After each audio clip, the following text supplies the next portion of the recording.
Minister, the public consultation on the carbon budgets concluded last month, and last year saw a step change in Ireland's approach to climate action with the signing into law of the Climate Action and Low Carbon Development Amendment Act 2021 and the new Climate Action Plan. There is a stark picture of the impact climate change is having on all nations. Negative effects of climate change are already being experienced globally.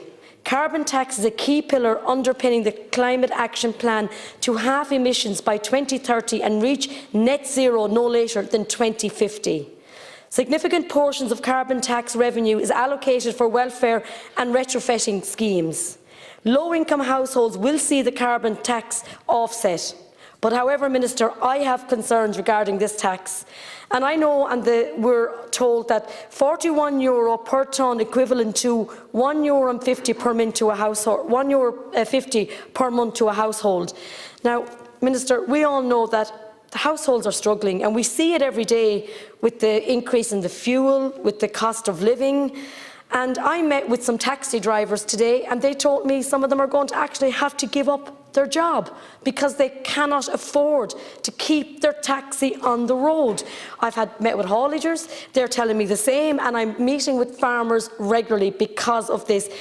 And I am really concerned, and you know, we speak about rural Ireland, and I can only speak about Carlow Kilkenny, in particular Carlow, when we speak about transport. And you know, in Dublin we have all the buses and we have the train services, but when you live in a small rural town like Carlow, and we don't have those services, you know, it's very unfair for us to try and promote something or work on something that we know we need to address.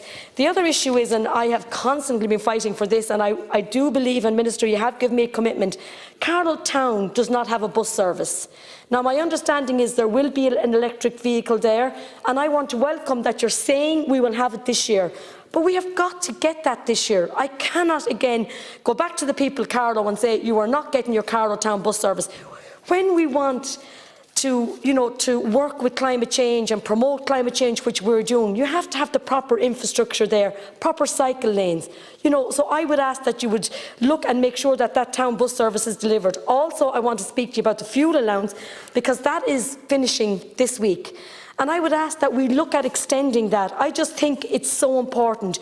We cannot forget about people.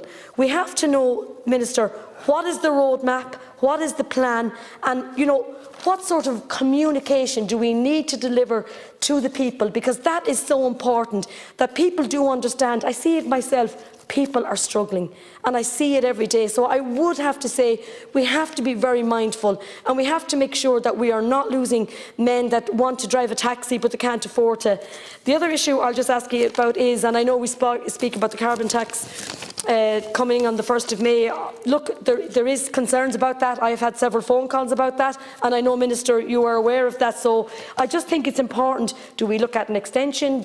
What do we look at? It's just important now that we get our communication out there. We all want to have our homes and have everyone's homes with the retrofitting, and I think that's so important, the windows, the doors, the heating in houses, but we need to make sure that there's proper communication and that the funding is there. Thank you very much.